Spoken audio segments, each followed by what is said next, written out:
आज मैंने भारत देश के उपराष्ट्रपति और राज्यसभा के आदरणीय सभापति जी को एक चिट्ठी लिखकर, एक पत्र लिखकर साफ तौर पर यह बात रखी है कि दिल्ली सरकार की शक्तियां छीनने वाला जो अध्यादेश केंद्र सरकार लाई है, उसे संसद में पेश करना, उसका इंट्रोडक्शन नाजायज है, अनुचित है, इम्परमिसिबल है। 11 मई 2023 को सुप्रीम कोर्ट की संवैधानिक पीठ ने, कॉन्स्टिट्यूशन बेंच ने एक सर्वसम्मति से यूनानिमस निर्णय दिया था, जिसके तहत तमाम शक्तियां अफसरशाही से संबंधित, सर्विसेज से संबंधित, अफसरों से काम लेने की, उनको काम देने की जो शक्ति है, वो चुनी हुई, लोकतांत्रिक ढंग से चुनी हुई अरविंद केजरीवाल जी की सरकार में है। ये बात सुप्रीम कोर्ट ने अपने निर्णय के माध्यम से सिद्ध करी। 11 मई 2023 को यह फैसला आया और मात्र 8 दिन के भीतर केंद्र सरकार एक ऑर्डिनेंस लाकर, एक अध्यादेश लाकर इस फैसले को उलट देती है, पलट देती है, ओवरटर्न कर देती है। इस अध्यादेश को अब राज्यसभा में इंट्रोड्यूस करने की कवायद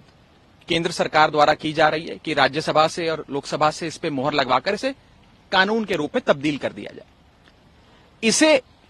देश की संसद में पेश करना, इसे इंट्रोड्यूस करना गैर कानूनी होगा, इम्परमिसिबल होगा, नाजायज होगा, और इसके 3 मुख्य कारण हैं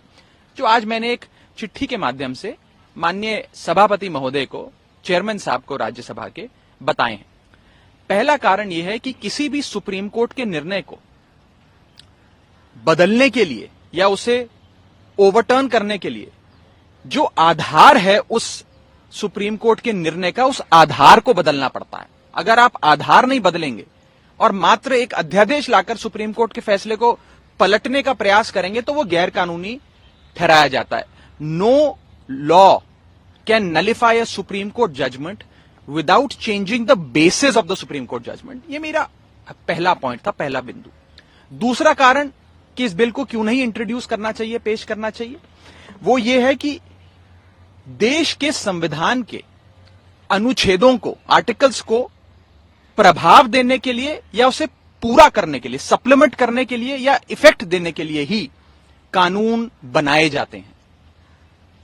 आज इस अध्यादेश के माध्यम से संविधान के अनुच्छेद 239AA को तहस नहस किया गया है, ना कि उसे प्रभाव में लाने के लिए या पूरा करने के लिए अध्यादेश लाया जा रहा है। ये इफेक्ट देने के लिए या सप्लीमेंट करने के लिए संविधान के आर्टिकल 239AA को नहीं लाया गया कानून। ये कानून उस अनुच्छेद की धज्जियां उड़ा देता है और संविधान का जो असल लेटर एंड स्पिरिट है उसे तार तार करता है। ये दूसरा कारण है कि क्यों नहीं इस प्रकार का कानून संसद के भीतर लाया जाना चाहिए। और तीसरा और सबसे महत्वपूर्ण कारण जो मैंने अपनी चिट्ठी में भी लिखा है कि क्योंकि अब यह नया अध्यादेश भी सुप्रीम कोर्ट के विचाराधीन है, सुप्रीम कोर्ट ने इस पे कार्रवाई करने के लिए फिर से एक 5 जजों की संवैधानिक पीठ का गठन कर दिया है और ये 5 जजों की कॉन्स्टिट्यूशन बेंच अब इसकी वैधता, इसकी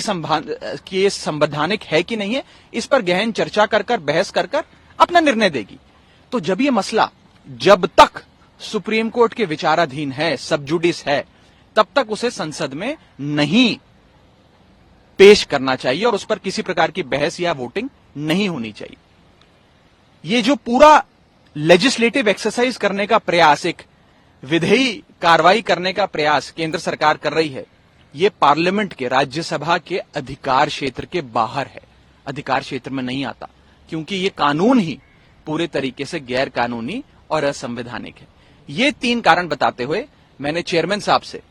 विनती करी है कि इस कानून को विड्रॉ करें, इसे कतई भी इंट्रोड्यूस ना होने दें, पेश ना होने दें, और केंद्र सरकार को यह हिदायत दें कि इस प्रकार के गैर कानूनी अध्यादेश या गैर कानूनी बिल्स पार्लियामेंट के भीतर नहीं आने चाहिए।